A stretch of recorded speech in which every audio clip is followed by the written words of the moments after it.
బిర్యానీ. అసలు బిర్యానీని ఇష్టపడిన వాళ్ళు బహుశా ఉండరేమో. ఎందుకంటే ఇది ప్రతి ఒక్కరికి కూడా హాట్ ఫేవరెట్ అనే చెప్పాలి. ఇది ఒక రకంగా చెప్పాలంటే ఎమోషన్ లాంటిది. బిర్యానీ అంటేనే అందులోనే ఒక రకమైన వైబ్స్ ఉంటాయి.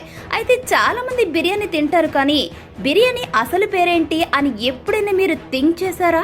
ఈ పదం ఎక్కడి నుంచి వచ్చింది, అసలు దీని అర్థం ఏంటి అనేది మీలో చాలా మందికి బహుశా తెలిసి ఉండకపోవచ్చు. అయితే ఈరోజు మనం ఈ బిర్యానీ గురించి కాస్త తెలుసుకుందాం. ఇక అసలు ఈ బిర్యానీకి ఈ పదం ఎక్కడి నుంచి వచ్చింది, దాని అర్థం ఏంటి అనే వివరాల్లోకి వెళ్తే గనుక, బిర్యానీ గురించి మనం తెలుసుకోవాలంటే ముందుగా ప్రతి సంవత్సరం కూడా జూలై మొదటి ఆదివారం ప్రపంచ బిర్యానీ దినోత్సవంగా పాటిస్తారు. మన భారతదేశంలోని వివిధ ప్రాంతాల్లో బిర్యానీ విభిన్నమైన రుచి, విభిన్న వాసనలు విభిన్నంగా కనిపిస్తుంది. కోల్కతా, లక్నో, హైదరాబాద్, చండీగఢ్, అహ్మదాబాద్, ముంబై, దిండిగల్, అంబూర్, పొన్నాని, ఉత్తర భారతదేశంలోని అనేక నగరాల్లో వివిధ రకాల బిర్యానీలు అందుబాటులో ఉన్నాయి. కానీ ఒక చోటి బిర్యానీ ఇతర ప్రాంతాల కంటే పూర్తిగా డిఫరెంట్గా ఉంటుంది. బిర్యానీ అనే పేరు వింటే మనకు నోట్లో నీళ్లు రాని వారు చాలా తక్కువ మందే ఉంటారు.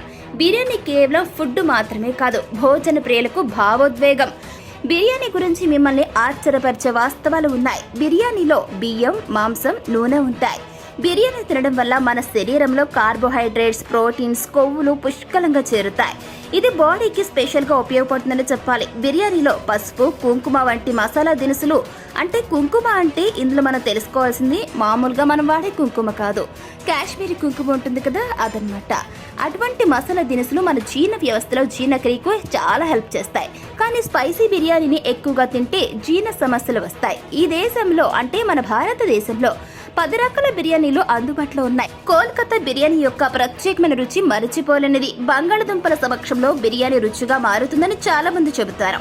మటన్ లేదా చికెన్ తో తలేసరి బిర్యానీ, కేరళలోని మలబార్ ప్రాంతం నుండి బిర్యానీ, అదేవిధంగా ఖైమా లేదా జిరగ సాంబా అన్నం ఈ బిర్యానీ ప్రత్యేకత. అంతేకాకుండా ఈ తలసరి బిర్యానీ వంటలో మెంతి, ఎండు మిరపకాయల రుచితో పూర్తిగా భిన్నమైన రూపాన్ని సంతరించుకుంటుంది. లక్నో బిర్యానీ, అంబూరు బిర్యానీ, సింధీ బిర్యానీ, కచ్చీ బిర్యానీ, దమ్ బిర్యానీ, చికెన్ బిర్యానీ కూడా ఉన్నాయి. ఇక 6 చిట్కాలు పాటిస్తే షాప్లో లాగా ఇంట్లోనే బిర్యానీని చాలా టేస్టీగా తయారు చేసుకోవచ్చు. బిర్యానీలో నెయ్యి చాలా ఇంపార్టెంట్ అని చెప్పాలి. నెయ్యి సరిగ్గా లేకుంటే బిర్యానీ ఆరిపోతుంది. కాబట్టి తగినంత నెయ్యి వాడండి. అది కోడి లేదా గొర్రె ఏదైనా సరే. బిర్యానీ వండేటప్పుడు సన్నని మాంసాన్ని యూజ్ చేయండి. ఇప్పుడు దాని అసలు పేరుకు వద్దాం. బిర్యానీ ఒక ఆసియా వంటకం. దీని పేరు బిర్యాన్ నుండి వచ్చిందనమాట.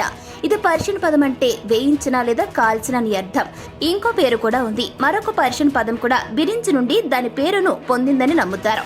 అంటే వండే ముందు వేయించాలి. కాబట్టి ఇక నుంచి బిర్యానీ తింటూ మీ స్నేహితులను ఈ ప్రశ్న అడగండి. బిర్యానీపై మీకున్న నిజమైన ప్రేమను వివరించండి.